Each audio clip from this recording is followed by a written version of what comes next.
City of Stevens Point Personnel Committee meeting, recorded March 8, 2021.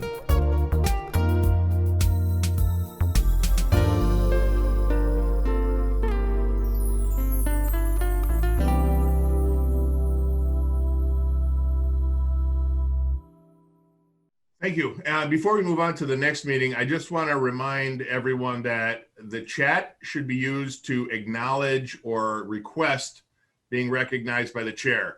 Submitting questions or comments through the chat puts people at a disadvantage if they are unable to read a chat, for example. So we want to make sure that any comments or questions are done visibly and audibly so everybody on the meeting can see them. While the chats are kept, it's important just to recognize that not everybody has the ability to see them. For example, if you're calling in on your phone, you don't have that ability. So we want to make sure that we are cognizant of that. Next up is personnel, and Chair Shore, you have the floor. Thank you. The Personnel Committee is called to order at 6:32. I assume Manager Yakush is with us. I am. If she would call the committee roll. Sure. Here. Dalton. Here. Zarazua. Here. Leek. Here. And Nabel is excused. Thank you very much. The first item on the agenda, or item number 2, is a request to promote an employee at Central Transportation as provided by Administrative Policy 2.06. Do you have any further background on this? So included in the packet was a memo from Director Lemke along with a copy of the policy. Basically, we have a vacant mobility coordinator position and they are seeking to promote from within. If you have questions, I believe Director Lemke is here this evening as well. Thank you very much. I don't. I can see whether the committee does, and we've been involved with this position as we have checked, as the positions were reconfigured. Director Lemke, do you have anything else to add on this? No, nothing else to add unless there's questions about the memo. This is pretty straightforward one to us, very qualified. We've had a number of months, about 9 months now, to work with the applicant, Kevin here. So everything's pretty solid. Thanks. Any questions from the committee? I guess this is when I look for electronic raised hands.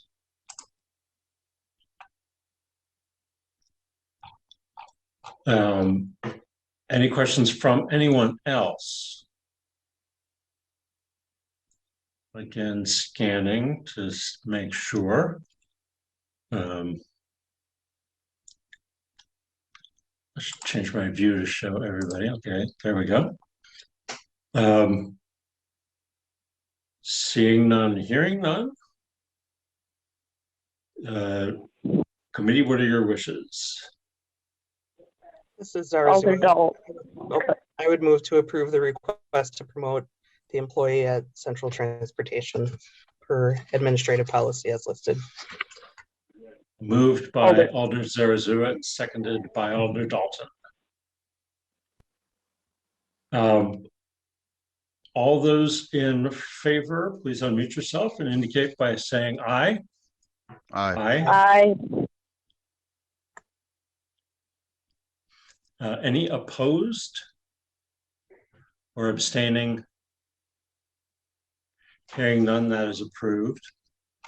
The next item, item 3, is a 2021 to 2023 tentative agreement with the Stevens Point Police Officers Organization.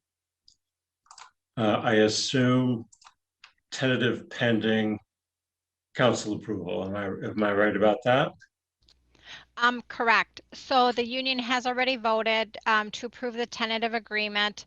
It is a 3-year term, as you indicated.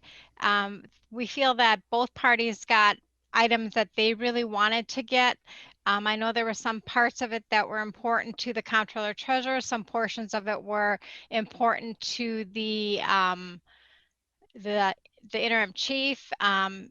And a 3-year deal, that's kind of nice. So I know that Chief Zenner is here, as well as Comptroller Treasurer Laddick. If you have any specific questions about the tentative agreement or about any of the items listed in the tentative agreement.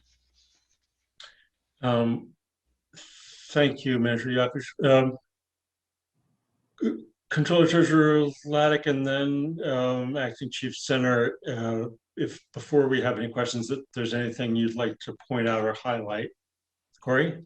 Sure. So one of the adjustments that we were able to make, we have a long-standing issue with the way that police officer overtime accrues, especially it can be basically put into a comp time bank, and if it's cashed out in future years, that results in us actually paying penalties to the state pension system, WRS, just based on the overall flow of that and how that works. It gets a little bit technical, but basically what we were able to do is talk through that issue with the police officers, talk through some solutions. We were able to figure out a way to avoid paying those penalties and also make the bookkeeping and administration a lot easier.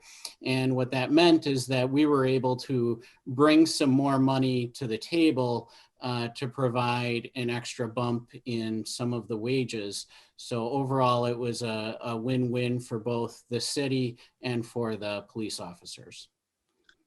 Thank you. Acting Chief Zenner, anything you'd like to add? Yes, there's 3 issues in particular. We had some language change, putting a cap on tuition reimbursement. Previously, we did not have a cap on that, and now we have a cap of, I believe it's $5,250 per year. Also, we had some changes to the language concerning school resource officer schedule during the summertime, that we made some modifications that will assist us with overtime. So those 2 issues alone are a benefit for us dealing with the operational budget. Other than that, we had some changes with lateral transfer language, and then also transferring a 12-year officer to a 7-year officer will assist us in retention and recruitment in the future. We've had some issues recently with some officer loss, and those 2 parts should be fairly significant moving forward. Thank you. Any questions from members of the committee? Alder Dalton, I'm just clarifying that we are approving this tentative agreement through 2023.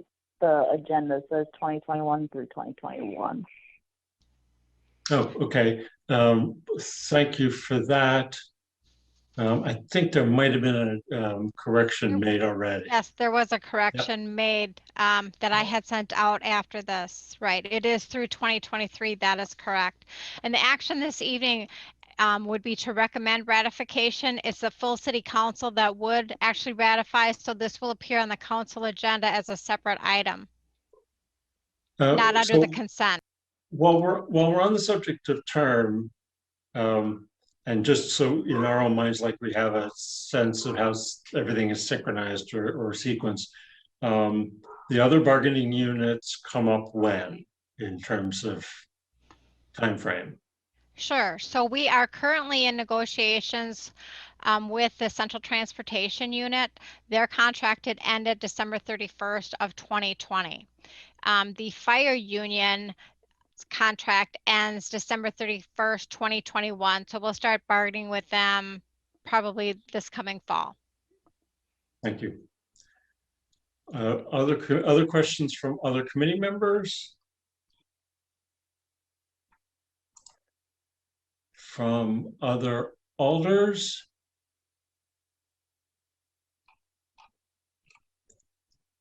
From others?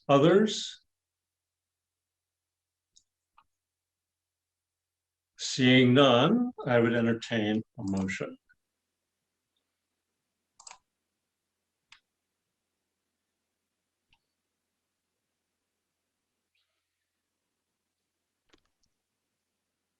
Or I can make Okay. one. Alder Leek. I move to approve and pass on to City Council the tentative agreement with the Stevens Point Police Officers Organization. Thank you. Do we have a second?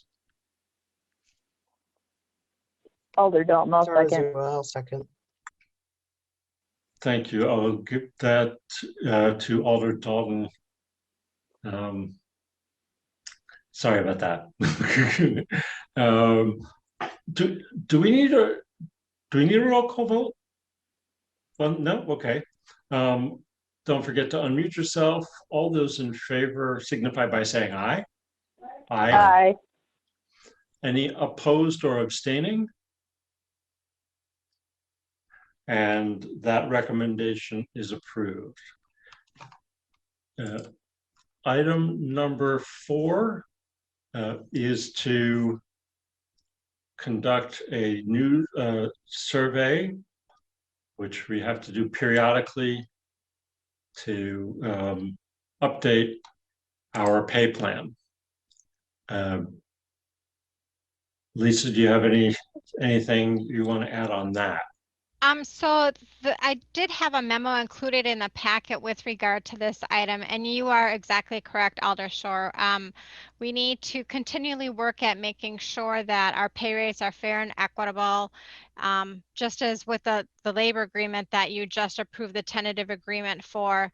The same methodology goes for the rest of the non-represented employees in the city of Stevens Point. In 2013, the city embarked on a full salary survey. That was post-Act 10 because we had many unions, right, or many unions that lost the right to bargain over wages. So we embarked on that wage survey as a way of knowing what pay rates should be for several positions across the city. Then we kind of did a revisit of that in 2016. Since that time, we've been providing annual increases to the pay plan matrices based on the CPIs established by the Wisconsin Employment Relations Commission. So that is somewhat of a double-edged sword in that we have been able to provide those every single year. However, those increases generally fall below what we are able to settle our labor agreements at percentage-wise, which internally can cause some compression issues. So we need to keep that in mind. We also provided an additional step increase in 2019 and 2020. We began using the start step as step 2 on the matrix for new hired employees. So we have been trying to work collaboratively as a group. When Mary was the committee chair for personnel, and she's married to me. We work collaboratively as a group. She met with the department heads and we worked toward making some of these changes. Corey and I worked on an internal survey, just surveying some cities in the area in 2019 for modifications that were made in the lower graded positions on the matrix. It was very important at that time that we try to provide a living wage for all the full-time positions that would be at $20 per hour. So this is an ongoing process. This is not a one and done. It's not a perfect process. There really isn't a perfect process. Again, our goal is to make sure that we are on target for market for pay for our positions. No employee will suffer a loss. That is, we're not going to cut anybody's wages. We're not going to do anything like that. We want to take a look to make sure that we are maintaining a competitive wage for our employees. Thank you.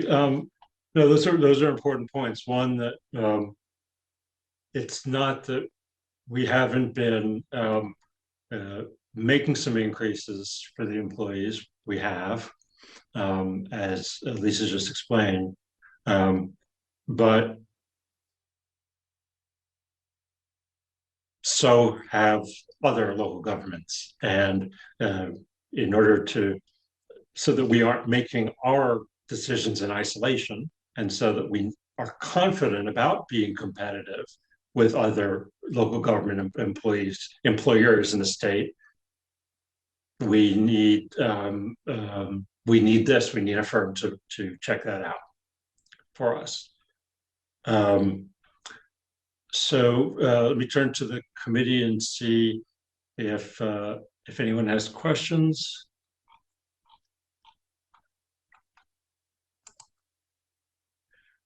If any other alders have questions.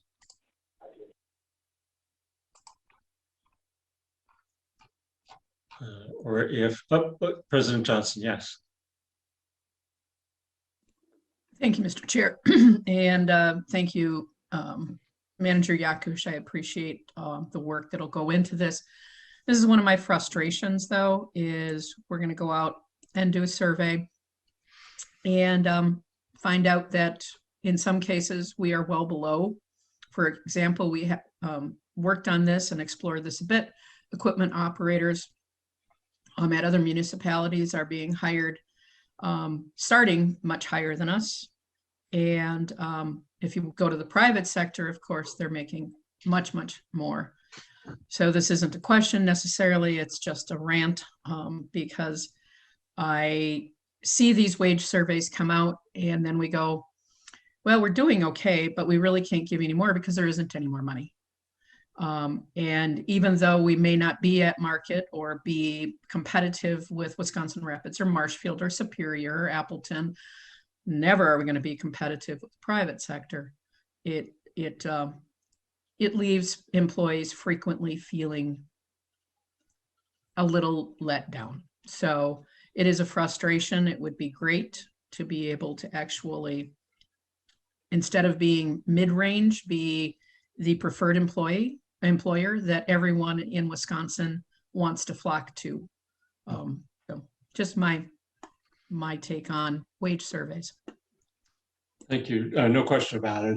And I think that particularly what we did with regard to the lower rungs on the lower grades on the plan was very much in that spirit of figuring out what we could do.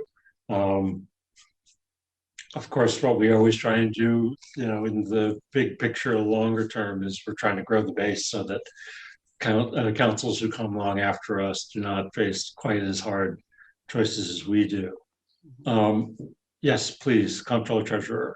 Yeah, and just one note about that as well, and I know it's a point of frustration that a lot of times if somebody does get upgraded, so to speak, or they go up a grade, a lot of times it's not always an immediate tangible impact, where sometimes the impact of that is not necessarily that they immediately get a huge raise, but sometimes it's the fact that they were eligible for a step, let's say every 2 years, and now they might be eligible for one every year. So it is something that typically, sometimes you see those benefits over time, and that is something that sometimes can certainly be a little bit difficult, that it's not always real immediate. Sometimes it does take a while, but at the same time, it is still a tangible impact for those employees over time. So that's just my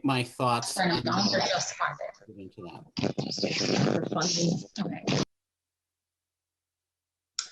Alder Dalton. Thanks, Chair Shore.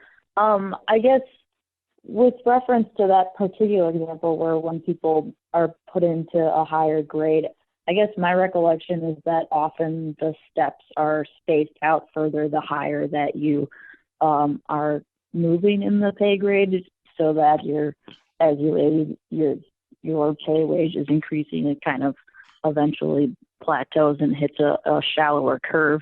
So I'm wondering if that is actually the case for any of the steps up in the pay range. And then, so I'm parsing out from this memo that it is the recommendation from Manager Yakush to do this market survey. I'm wondering what the cost implications we might expect for this are, and if those were budgeted. Thanks. I mean, we will obviously we'll come back to the larger implications of the pay in next year's budget. But Manager Yakush, do you want to both respond to Alder Dalton's recollection of how the steps fall Sure. along the scale, and then the question of commissioning the study as a budgetary item? Sure. So a couple of things about that. With our current pay plan, the space between the steps, there are 11 steps on the pay plan. The space between the percentages between the steps is the same throughout.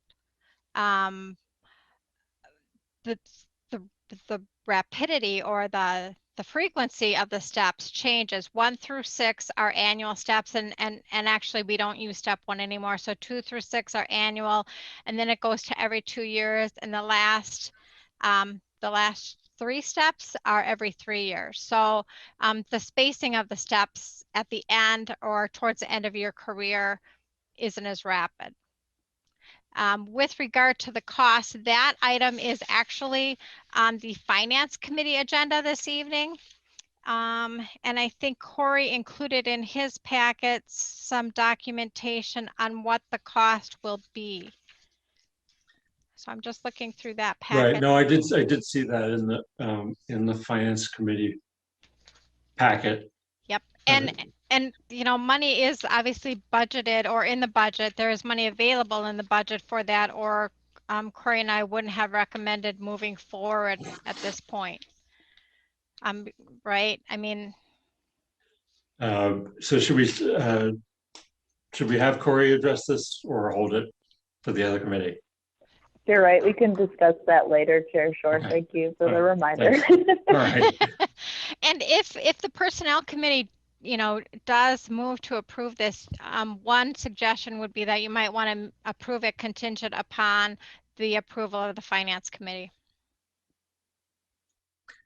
Thanks for that. Is it important that now I'm confused about, you know, when one committee acts and another is acting. Thank you, Mayor. Tell us, you know, is that kind of necessary to connect them in what you approve? You should, but it's not necessary. For example, if you approve this and the Finance Committee or Council says, no, we're not going to fund it, you're done. But it's kind of generally accepted that you would approve this based on in this case, Finance Committee approval. Okay. Or, you know, subject to council approval. Well, everything you do is subject to council approval, but it's the proper way would be to motion to approve subject to Finance Committee approval. And I just know that some member of the committee was listening carefully to that and is ready to make a motion.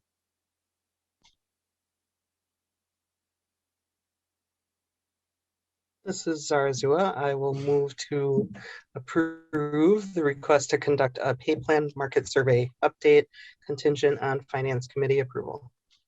Thank you very much for that. Do we have a second? Lee Carroll, second it. Alder League seconds. Don't forget to unmute yourself. All in favor indicate by saying aye.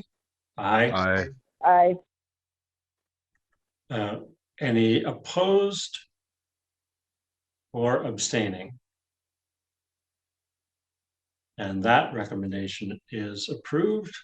And our last item number 5, is something I know that Manager Yakush has been working on, and that is an update to our administrative policy so that our policies on tobacco use in the workplace also cover other tobacco products other than cigarettes. Sorry, other nicotine products. Correct. So Please go ahead. the credit for this actually goes to the city attorney. He put a great deal of work into this, and I greatly appreciate that. We have an oldie goldie ordinance on the books, and that is when the city council voted to disallow employees the ability to smoke in city buildings and smoke in city-owned vehicles. I've worked in our building long enough to recall ashtrays being mounted on the walls and employees taking breaks or going to the copy room and smoking their cigarette on the way. This policy amendment or this policy creation actually brings us forward right into the time we are at now. Vaping was not even a thought back then. So I would request that the Personnel Committee and City Council approve the addition of this policy. And again, thanks to Logan for all his help with this. Yes, thank you, Logan, and sorry to have shortchanged you on credit. Yes, Attorney Beveridge has his hand up, please. So first of all, thank you to Lisa for making it sound like this was climbing Everest. I assure you it was more into Rib Mountain. But just a couple quick notes here.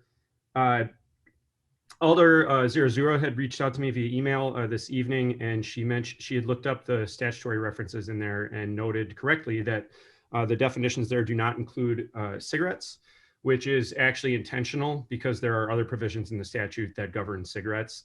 And also the general statewide smoking ban already applies to our workplaces. So this is really meant to get at the things that doesn't get at. And additionally, those statutory definitions, they also exclude products that are FDA approved and marketed for purposes of smoking cessation. So this isn't precluding any employee from utilizing those types of products. Certainly we encourage employees to quit smoking if they are able to do so. Thank you. Any other questions from the committee?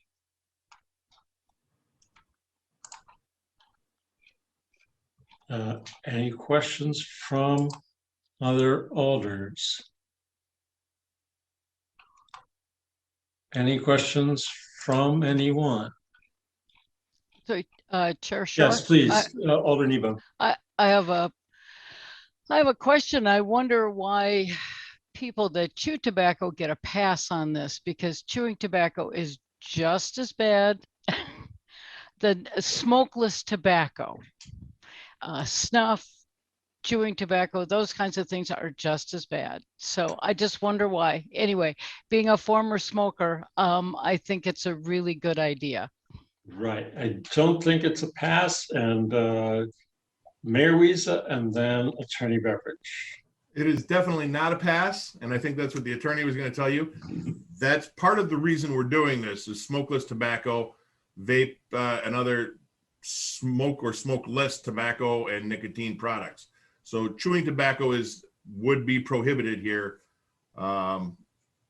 Big league bubblegum chew would still be okay though. That is not an endorsement. Attorney Beveridge. Yes, some of you probably did notice that under number 2, it does say, except that smokeless tobacco products may be used at the discretion of the department head, provided such use does not negatively impact the cleanliness, professional appearance of the employee's workspace. We actually kicked this out to the department heads, at least the ones who don't just have sort of normal office-y settings, utilities, transit, streets, etc. So what do you think of this? And some of the comments I did get back related specifically to smokeless tobacco. And, we can say that it would be preferable certainly for employees to not use those products. It does have serious health consequences, as we're all aware. However, this is really meant to get at the health of the workplace for everyone. We know a lot of the science coming out about what vapor products put into the air. Certainly we know what the tobacco smoke puts into the air. But saying to somebody who's being exceptionally tidy with their chewing tobacco to say that is harmful to your coworker, It's kind of a stretch to make that case. So we thought it best to leave it up to the discretion of the department head, so as for them to kind of customize the policy and not create a rift between them and any of their employees who might use those types of products. Thank you for that explanation. Other questions? This is Alder Zarzua. So along that path, then, do we want to say the purpose of the policy is to ensure a workplace that's free from smoke and vapor? I mean, if we are still allowing some tobacco products.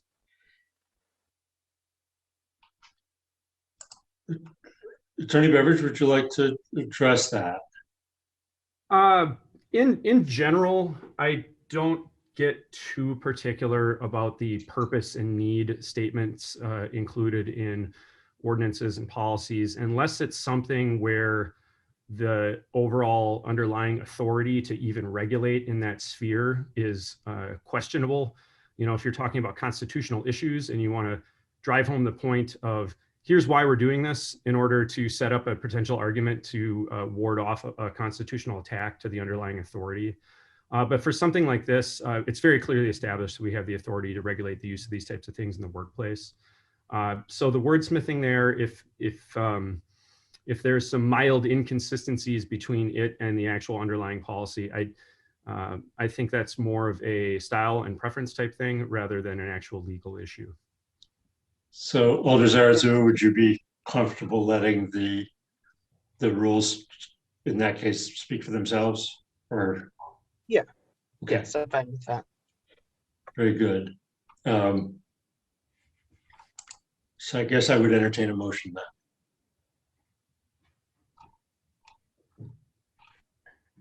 Alder Dalton, I'll move to approve the administrative policy in Chapter 1.18. Thank you very much. Do we have a second?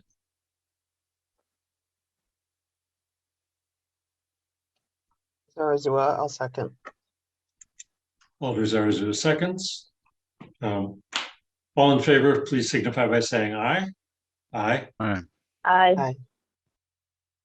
Any opposed or abstaining? And that motion passes. Our agenda is exhausted and the Personnel Committee is adjourned at 7:03.